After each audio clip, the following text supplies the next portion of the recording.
So, season 4 of Oz. I've got so much to say about this season, I don't even know where to begin, and no doubt I'll probably forget half of what I wanted to say. So many new characters, great ones like Burr Redding, so many memorable ones who were only in a single episode, like the French dude who smashed up a statue, so many storylines. No matter though, I'll keep this short and simple like most of my reviews and leave the details to specific analysis videos. Season 4 of Oz might just be my favourite season. I don't really know why. I don't think you can necessarily call it objectively the best. I don't think it's any less violent than an average Oz season, but perhaps I was just so desensitized to the violence and mayhem that it didn't really affect me, and I was able to concentrate more on the story and engage with the characters and their development. That's not to say Oz's shock factor has worn off. Among other scenes and storylines, Season 4 has perhaps the most horrific thing I've ever seen in the show so far, with one sympathetic character, and this all ends up being something of a misunderstanding by the way, being subject to the kidnapping of his infant children on the outside, with his son's hand being mailed to the prison and later being confirmed dead. Truly the stuff of nightmares. Although speaking of the shock factor wearing off, it's kind of funny in a way, because even the characters in Oz themselves are so jaded with the violence in the show. Emerald City is openly referred to as a failed experiment by the warden, and once upon a time there were times when an inmate would have gotten shanked or hanged and we'd get a shot of a bemused warden saying, "How on earth did that happen? How did the weapon get inside?" But in this season there were some almost comical scenes of the warden reacting to crazy events with a wordless and there's a melancholy but humorous scene near the end where McManus contemplates just opening a diner and flipping burgers, and the warden just says, "You know what? I may join you," and the two just shuffle out of the frame. The season is twice as long as an average Oz season. It even has a climax after 8 episodes, exactly halfway through, and then there's a time jump. So really it's 2 separate seasons. I don't know what the deal was with joining them together. I think HBO ordered 8 more episodes while they were in production, because The Sopranos took a longer gap between seasons than normal, and they needed something for the time slot. And it probably should be classed as 2 separate seasons, season 4A and 4B, as they're pretty different, but it says season 4 on the tin, so we'll judge it as one season. Season 4's highs allow for some really interesting and engaging storylines, but the lows are so balmy and wild I still don't know what to make of them. I don't know what the writers were smoking, and I'm starting to see what people say about the show really going off the rails in the second half of its run. It says something when an inmate getting bricked up inside a wall, which is something I definitely remember happening in an original Scooby-Doo cartoon, being a relatively tame event. So let's address the elephant in the room. Well, there's a few elephants, but there's one big massive one in the corner blowing its trumpet, hogging up all the space. And that is this completely crazy plot that is introduced close to the beginning of season 4B, and it's embarrassing to even describe. But it's basically a new trial drug that's announced, which inmates can opt in and out of as guinea pigs. Nothing weird there, a good setup for the storyline. But the drug ages the inmates. Like, it literally ages them. And the deal basically is, if you age 20 years, you get 20 years shaved off your sentence. Like, what does that even mean? How would that even work?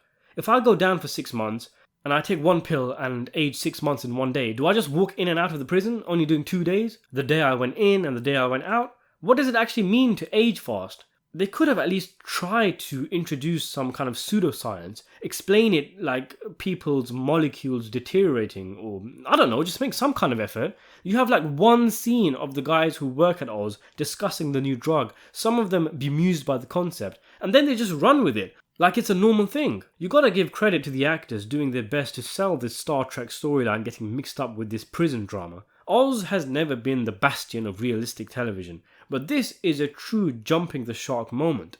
I was curious. I was thinking to myself, what happens when an inmate ages? Will they give the actor some wrinkles and grey hair? And that's exactly what they did. It was so weird. And one of the worst things is that they didn't even go through with it. It's like they realized after literally like 1 episode that this is too much, and one inmate dies from the pills, and then the program gets cancelled, and the wrinkly guy de-ages, and everything goes back to normal. Nobody mentioned the aging pill, or it's 10 years in solitary for you. And it's not the only thing. Oz is wild, but wild is its standard. Wild is 0 on the spectrum of Oz. You just have to roll with it, otherwise you're not going to enjoy it. Like a scene where 2 different guys corner a dude, For different reasons, they want to kill him. Both are arguing that it's their kill. But when he has a heart attack on the spot and dies, the two just say their goodbyes and walk away. Season 4 is Oz on steroids though, picking up that spectrum and snorting it up the nose. You've got former COs dressing up as Travis Bickle and attempting to assassinate someone. An utterly bizarre romance between a doctor and an inmate who actually killed her husband. And almost everyone, McManus included, getting shanked at one point or another, but more often than not returning after a few episodes, maybe even playing a bit of basketball upon their return. I haven't even mentioned Ice Cool Saeed turning into a B-grade Friday the 13th side villain in the final episode, shanking people left, right and centre, screeching "Adebisi lives," like he's actually possessed by the ghost of the Nigerian maniac. One character spends time asking for bits and pieces to make a bomb, and when he gets round to it, I thought it was going to be like some kind of tiny little thing he hides behind a chair. But it was this big massive thing he pulled out from the ceiling like it was straight out of Looney Tunes, and which sent Emerald City into a crazy, hilarious frenzy when he set it off. COs and inmates equals as they ran for their lives. The refugee thing as well, what was up with that? Being housed with the most sinister and dangerous inmates around, who thought that was a good idea? And Oz is so open and brazen about wanting you to feel as shit as possible. It gives Beecher a wonderfully cathartic ending where he is released from prison to restart his life, only for Oz to pull a Wizard of Oz and reveal it was all a dream, and he's still stuck in this nightmare. It made you feel what you were supposed to feel, but I did think it was cheating a bit. The dream goes on for too long just to sell you that slap even harder. Had that actually been Beecher's end, it would have actually been perfect.